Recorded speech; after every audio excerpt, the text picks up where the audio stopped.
মাঝ আকাশে বিমানে এক যাত্রীর হঠাৎ মৃত্যুর পর ভয়াবহ অভিজ্ঞতার সম্মুখীন হয়েছেন এক দম্পতি।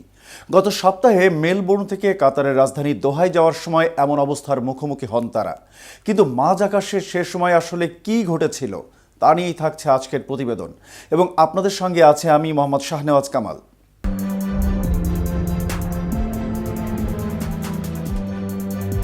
প্রতিবেদনে বলা হয়েছে, মেলবোর্ন থেকে দোহা যাত্রায় একটি কাতার এয়ারওয়েজ ফ্লাইটে এক দম্পতি 4 ঘন্টা ধরে একজন মৃত মহিলার দেহের পাশে বসে থাকতে বাধ্য হয়েছিলেন।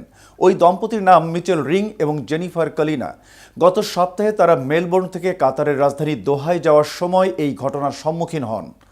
ফ্লাইট চলাকালীন মাঝ আকাশে একজন মহিলা টয়লেট থেকে বেরিয়ে আসেন এবং তাদের সামনে মাটিতে পড়ে যান।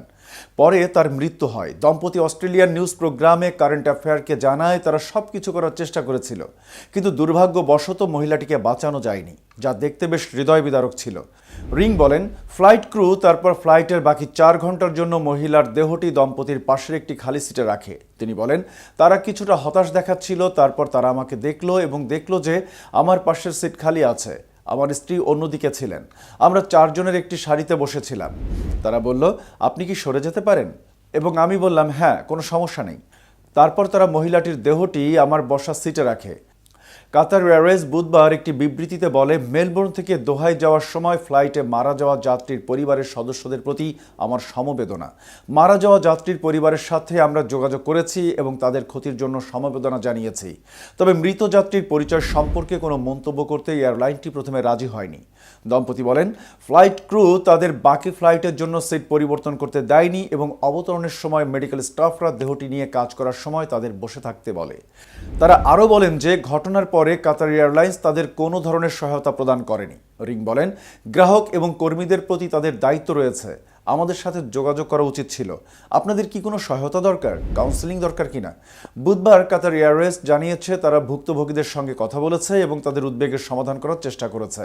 এদিকে উত্তর আফ্রিকার দেশ সুদানে ভয়াবহ বিমান দুর্ঘটনায় অন্তত 46 জন প্রাণ হারিয়েছেন। রাজধানী খার্তুমের উপকণ্ঠে মঙ্গলবার রাতে একটি সামরিক বিমান বিধ্বস্ত হয়।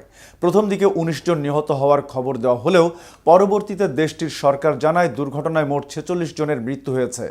স্থানীয় সংবাদ মাধ্যম নিউজ সেন্ট্রালের রিপোর্টে বলা হয়েছে, ওয়াদি সেদনা বিমান ঘাঁটি থেকে উড্ডয়নের পর বিমানটি কিছুক্ষণের মধ্যে বিধ্বস্ত হয়। এ সময় এতে সেনা ও বেসামরিক কর্মকর্তা সহ বেশ কয়েকজন উপস্থিত ছিলেন। প্রাথমিকভাবে দুর্ঘটনার কারণ হিসেবে কারিগরি ত্রুটি চিহ্নিত করা হয়েছে। এই ছিল এখনকার মতো। পরবর্তী ভিডিও দেখার আমন্ত্রণ জানিয়ে এখানেই শেষ করছি। এতক্ষণ কেটিভির সাথে থাকার জন্য ধন্যবাদ।